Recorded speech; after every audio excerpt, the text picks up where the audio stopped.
আসসালামু আলাইকুম প্রিয় ভিউয়ার্স, আশা করি সবাই ভালো আছেন। আপনাদের দোয়ায় সৃষ্টিকর্তার রহমতে আমিও ভালো আছি। আজ আপনাদের মাঝে এমন একটি গল্প উপস্থাপন করতে যাচ্ছি যে গল্পটিকে ঘিরে একটি বুড়ো দাদির সাথে সম্পর্কিত। আমাদের গ্রামে একটি বৃদ্ধ দাদু ছিল।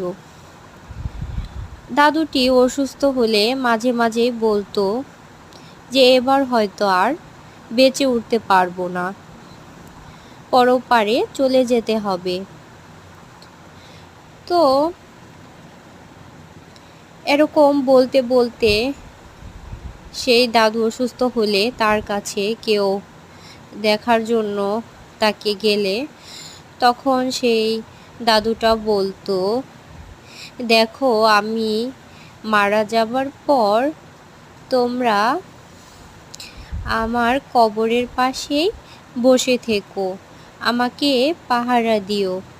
আমি তো ভীষণ ভয় পাই, মাটির নিচে কিভাবে একা একা থাকবো সেটা মনে হলে এবং মৃত মানুষগুলো দেখলে আমার ভীষণ রকমের ভয় চলে আসে ভিতরে।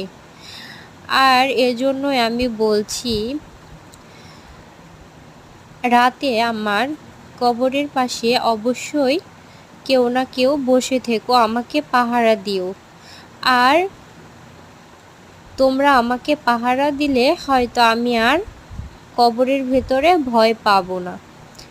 তো একদিন অসুস্থ তার মাঝেই বুড়ো দাদুটা পরপারে চলে গেল।